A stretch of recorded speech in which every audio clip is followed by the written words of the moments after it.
So what's going on, man? What can I help you out with? I mean, you got a deal? What do you want to talk about? So yeah, so what happened is I found this guy on Zillow, right, for home owner rent or whatever it's called, FSBO, right? Okay. I found him on Zillow, and you could tell he's highly motivated. All right, like he had this property for I think 2 3 years. Like it needs like major construction or renovation, and so the problem is, we agreed on a price and all, and I sent him the contract yesterday. And he's like, "Okay, good. I'm gonna take the house off the market." I Okay. contacted him and he ghosted me for like yesterday and today. I had called him, I texted him today again, and I don't know what's happening. So I assume he didn't sign the contract? No, like I sent him yesterday. He said that okay, I told him yesterday I'm gonna send him the contract. I did it yesterday, and he hasn't responded back. Okay. So welcome to wholesaling. This is quite common, and you just you're going to have to learn from it. So people only ghost you for particular reasons. Okay. All right. 9 times out of 10, they're ghosting you because they're scared. They're nervous. It's very final. What was his motivating factor? Let's start there. He's okay, so, like, he says that he had the property for too long, and he just wanted to sell the property really fast because he's tired of holding that property for such a long Okay. time, and Okay. so, like, we agreed on, like the price was $170,000, and I got it down to 130. Wow. Uh, Okay. yeah. So he's like, "Okay, sure." We did 130, and then, uh, he's like, "Oh," he texted me, "Thank you so much for helping me and all this." I'm like, "Yeah, no problem." And then I texted him, "Hey, I'm gonna send you the contract today, and I'm gonna call you to go over the contract. So if you have any questions, blah blah blah." And Okay. then next, you know,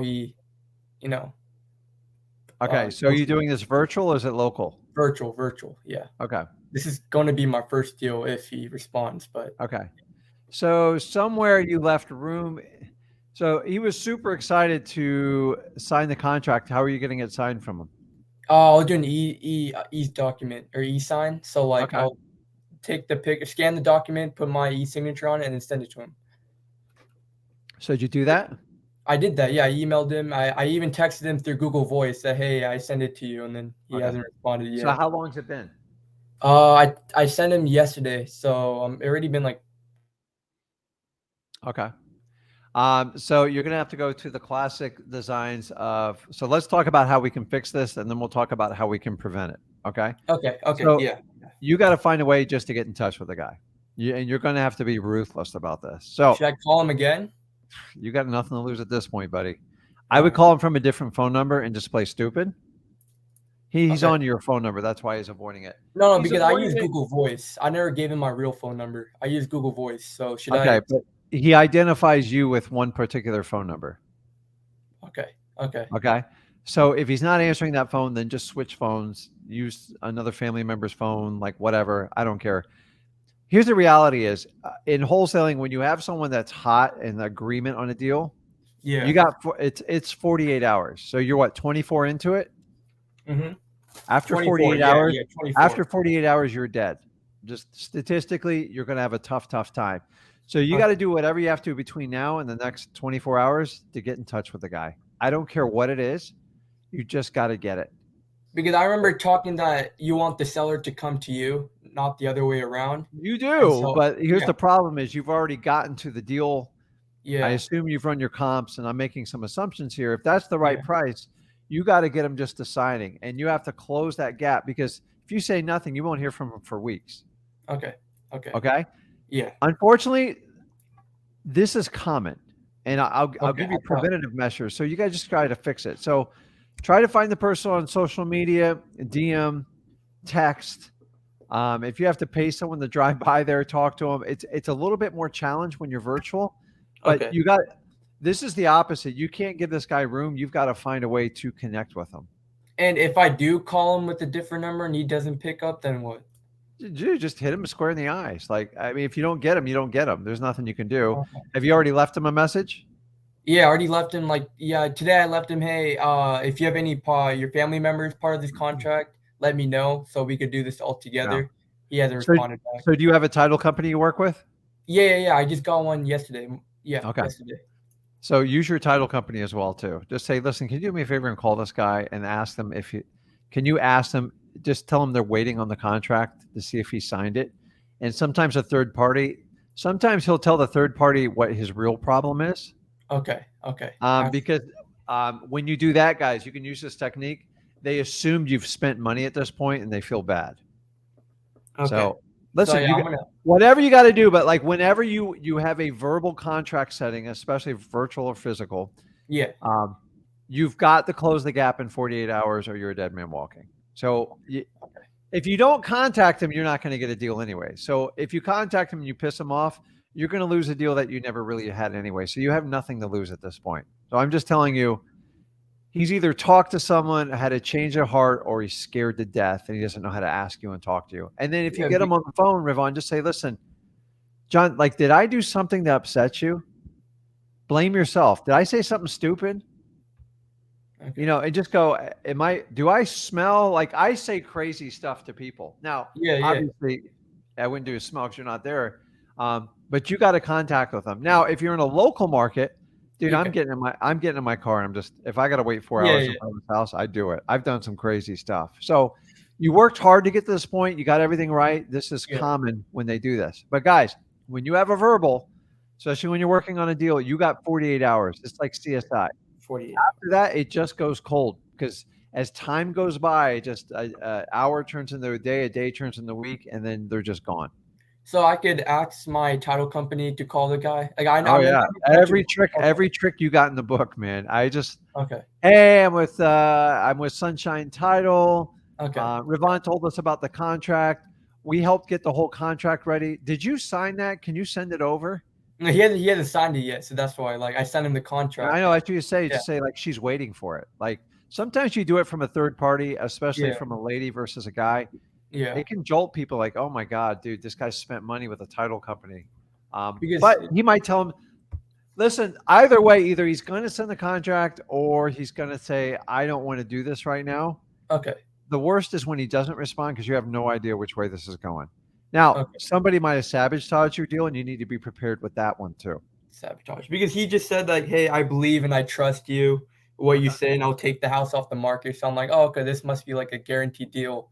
So And then did he take it off the market? Did you he see? didn't take it off the market. When I searched his address up on Zillow, it says it's still Okay. it still shows that they're trying to sell the house.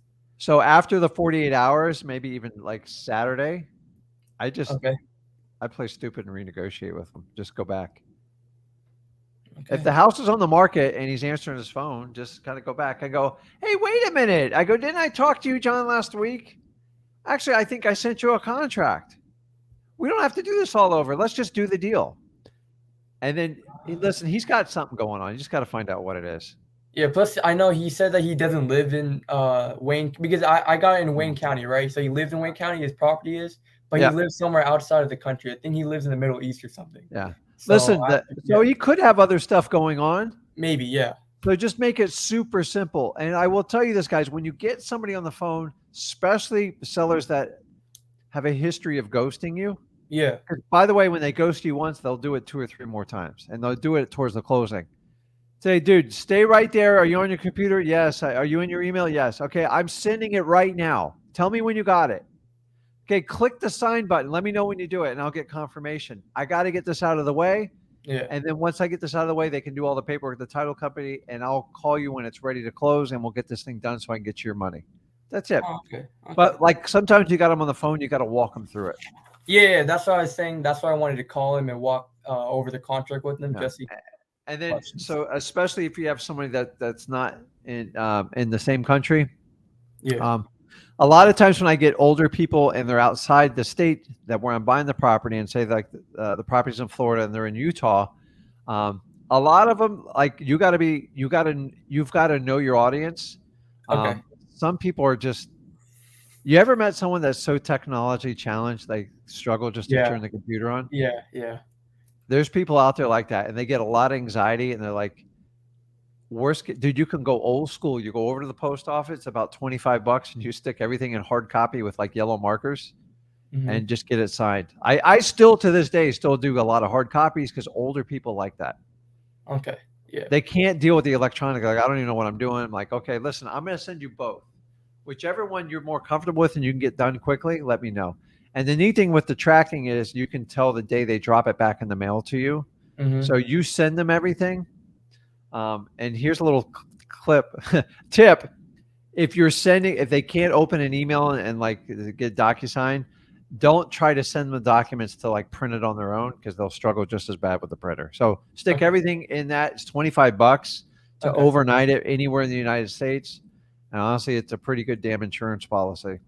Okay. And I had another quick question. So like, I was going over your contract video that you had, I Mhm. think, a year ago, and I didn't understand like the difference between the closing date and the inspection period. Like, does the inspection period takes after the closing date?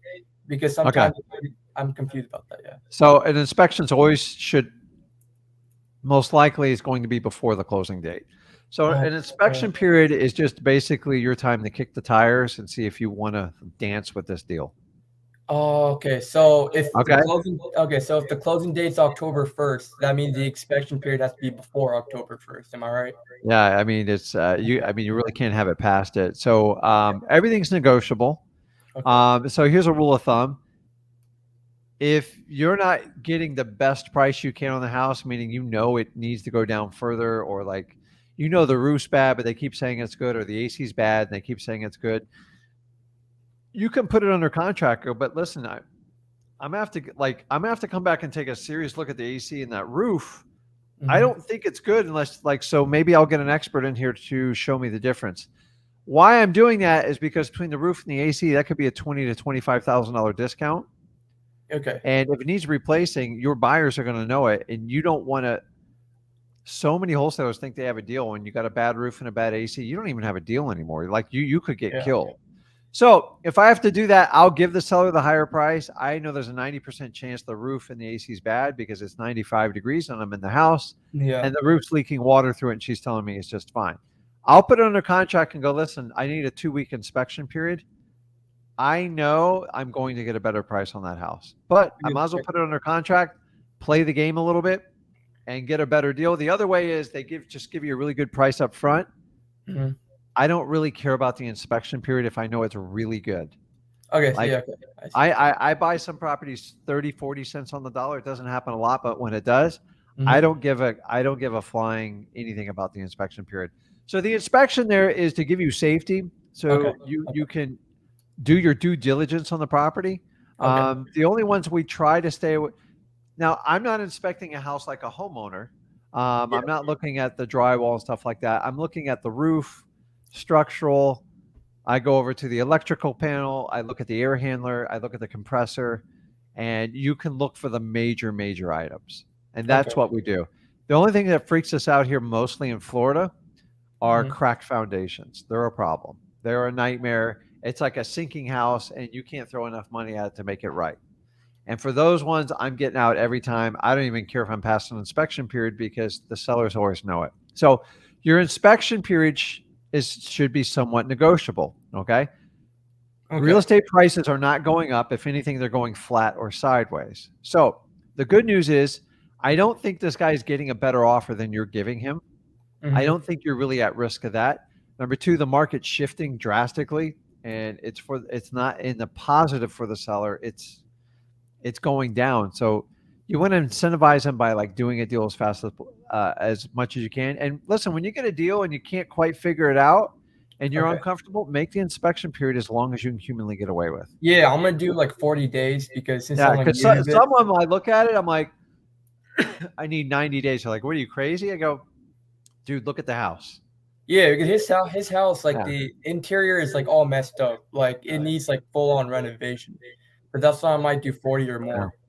So it just, and if I have a really good, the guys give me a good price, but the least I tell everyone to do an inspection, you can do 7 days, but it's brutally tight, dude. It's like Yeah. you got to be pretty seasoned. So 14 days is usually the minimum you want to do because if you can't find a buyer in 14 days, you probably don't have a good deal.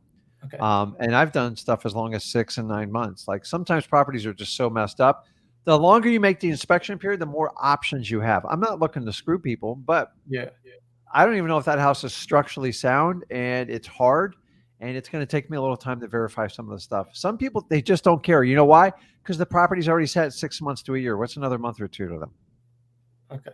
Okay. And when people won't negotiate on that, I'm just like, okay, well, have a nice day. Like, then you get to go through the whole gamut, because when you remember, the higher you go up on the price on a property, the more crap you got to go through.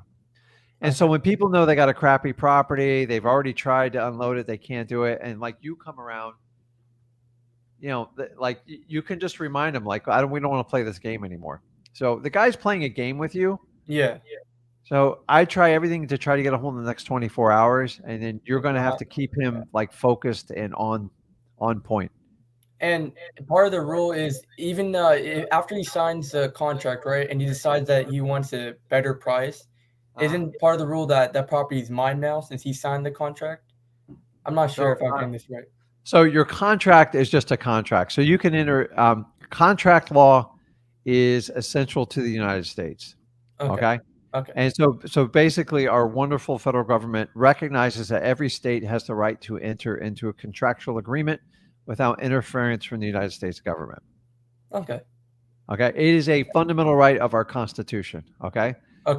So a contract just gives you the right. You don't have any ownership until you physically close on the property.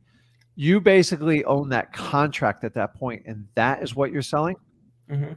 You have no ownership rights or anything, but you are obligated on their contract, especially once you get past the inspection period.